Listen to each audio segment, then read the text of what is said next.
Hi friends, welcome back to my Pottery at Home series. This is a special series that I've created to answer some of your most frequently asked questions and also to give you all the information that you need to know to set up your own studio space at home. So in this video, we're in my kiln room. It is currently in its unrenovated state. I still need to put floors in, deal with the walls, probably paint the ceiling.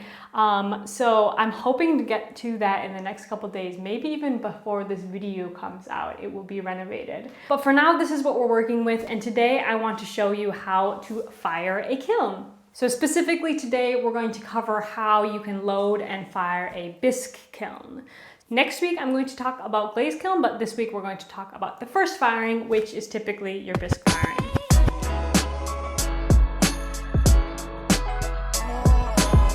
So just so that we're all on the same page, a bisque fire is generally the first fire that you do, and that is the firing that you do to prepare your pottery to be glazed. You can completely skip the bisque firing if you are not planning on glazing your pottery, and you don't necessarily have to bisque your pots even if you do glaze. Some people do single fire ceramics, which means you glaze the greenware and then you put them straight through to the final fire. However, I think the vast majority of potters do two fires, so a bisque fire and a final fire. Okay, so before I show you how to load the pieces into the kiln, I want to talk about firing in general and what a kiln program is. So the kiln program is like the schedule, it's like a firing curve.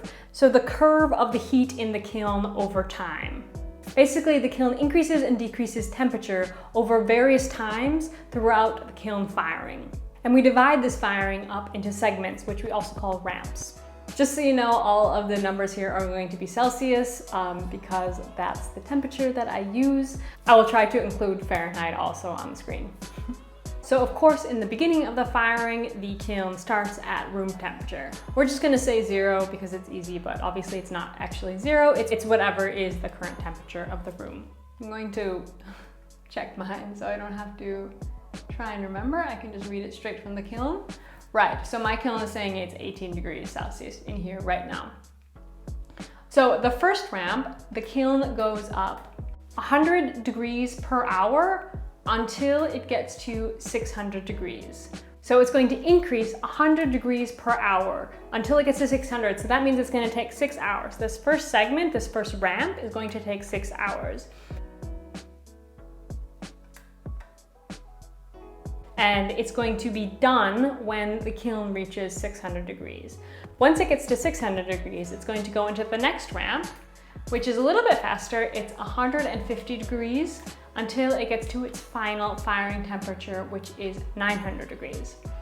So my final firing temperature is 900 degrees for the bisque, but of course, different potters do it differently. 900 degrees I feel like it's pretty standard, at least amongst the potters that I've met here in Germany, but you can give or take 50 to 100 degrees and it's not gonna make a huge difference. But different potters have different priorities. My priority is to get a good quality bisqueware, but at the lowest temperature possible because I wanna save energy. Okay, but once we get to 900 degrees, we're not done. There's a third segment, I would call. It's not really a ramp because it's gonna do a hold for 20 minutes. So it's going to keep that 900 degrees steady and stable for 20 minutes.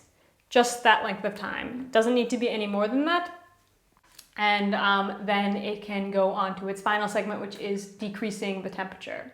Now it's possible with this kiln to regulate how quickly it cools down. I don't see any reason for me to do that with what I'm doing. So I just programmed this last segment as a skip, which means that it's just going to cool down naturally. So what that means is that there's no electricity involved anymore. You could even turn the kiln off and it's just going to cool down naturally. But you still do have the option of programming a number of degrees per hour. So if you want to only decrease 100 degrees per hour, you can definitely program that in. Okay, so now it's finally time to load the kiln. So I'm going to use a couple of different tools here. One is called a kiln shelf. You can see it's kind of flaking off here. I need to redo it.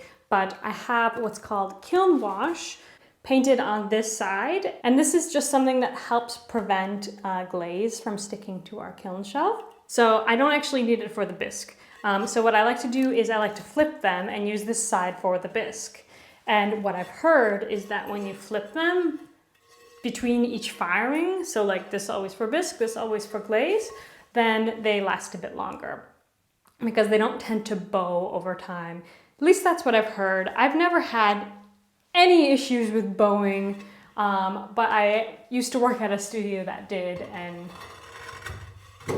a kiln shelf did break once and smashed some pieces beneath it.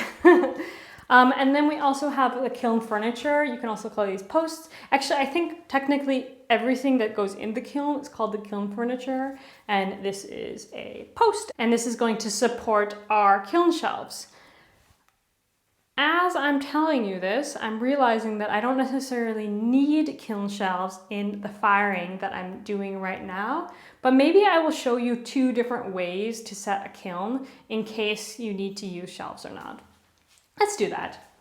Okay, so we have our pots over here, and the first way that I'm going to show you is that every pot is just going to be on its own shelf, and we're not going to stack them at all, which is what I would actually do in this case, but I'll show you that second.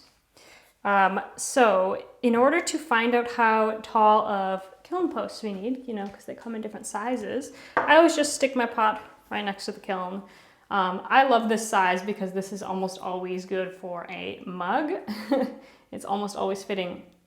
And if it's not, you can always add another kiln post right on top so it's a little bit taller. But for this one, we just need these ones. And we're gonna put them in the kiln, 3 of them, because 3 is more stable than 4. And I've got a kiln shelf in there already. This is just to protect the kiln bricks beneath. I just always leave that one in there, and that's why it's got the kiln wash on it. So I'm just going to try and get as many of these short guys in as possible. I do like to do the short ones first, just because they fit the kiln posts. But if you are having a lot of different shelves, you want to balance out the kiln. So you want to have a tall shelf, short shelf, tall shelf, or short shelf. Tall shelf, short shelf, something like that, so you get enough airflow in the kiln. You don't want to create these pockets of hot air by stuffing everything really densely in one area and then having it really open and airy in another. You want to have an even temperature as much as possible throughout the kiln. And basically, we're just going to cram as many pots in there as we possibly can fit. So with the bisque firing, it's absolutely okay if the pieces are touching each other. You'll find out later in the glaze firing that that's something that you want to avoid at all costs. But here it's absolutely fine. If I had smaller pieces, I could even put some pots inside of each other. So like, I've got these little testers. I can just pop them in these guys. It's absolutely fine. So the one thing that you do not want the pieces to themselves to touch are the thermocouple. This is the little guy that reads the temperature. And you also don't want them to touch the, what are they called? The elements, because they can cause hot spots and just degrade your elements faster. So this is actually all of the short mugs that I have, and there's still room for one more, but I don't have one more.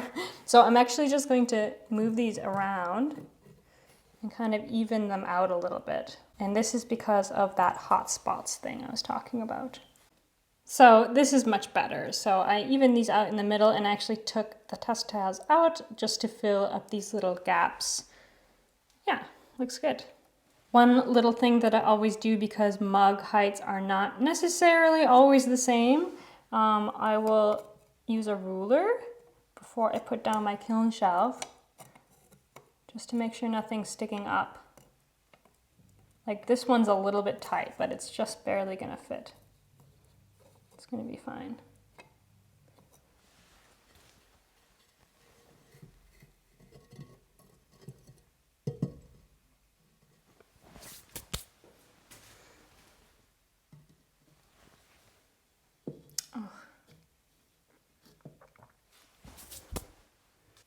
I don't know if you can tell, but that is sticking above the line there.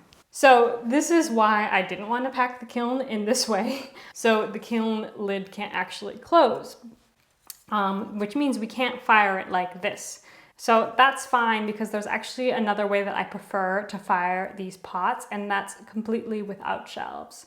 So you want to use shelves when you have a bunch of different things that don't necessarily stack. So what you can do is you can take a big bowl and you can put a little bowl inside of it and a littler bowl. Things like that stack really well. And also things that are alike stack really well. So these can just stack on their rims like this, and it's a really great way to fire. But if you don't have things that stack very well, during the bisque you want to use the kiln shelves. But because I'm basically firing two different types of cup, they're gonna stack really well. So I'm gonna go ahead and take this apart and show you how I would actually prefer to fire these pots. And it's going to allow me to fit the whole batch in, because if I just fired them like this, I'd only be able to do one level, which won't fit them all. So this is going to be a way more efficient way of firing.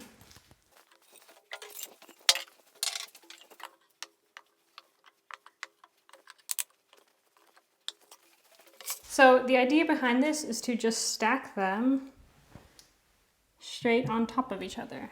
So I can stack these ones because they have a wide base. I can stack them like this or like this. I think that this is better because it allows more movement. So you have to remember that they're always shrinking in the kiln. So I think that the rim on this one, as it's shrinking, it could kind of get stuck on this bottom as it's trying to, right? So it could warp. So I think that this is a better way of firing them. And then we can also stack these guys.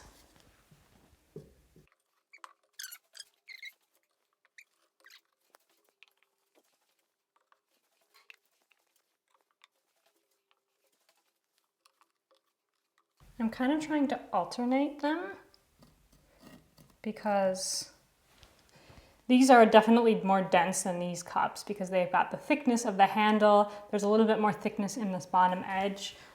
So I'm trying to alternate them a bit.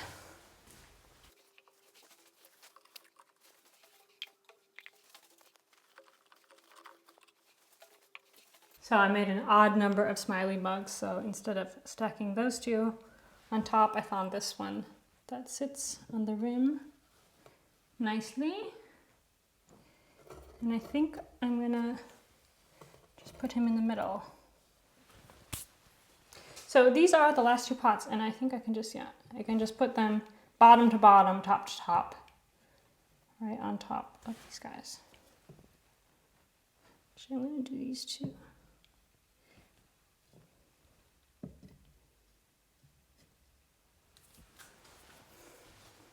I got my little samples. Just chuck them in anywhere.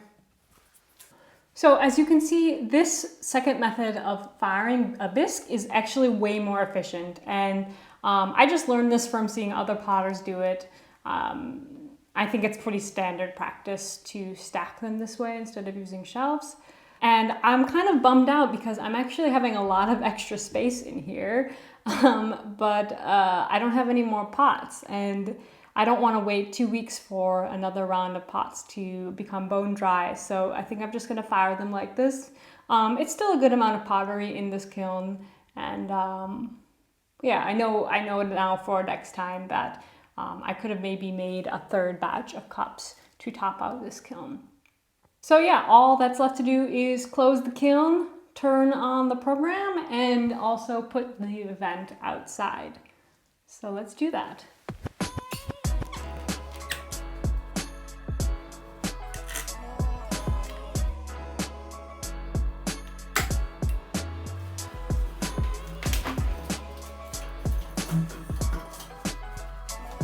Okay, so that's it for me in this video. I hope that was helpful for you. If you're curious about glaze firing, just stay tuned for next week's video because I will be covering glaze firing then. So, talk to you later. Bye, friends.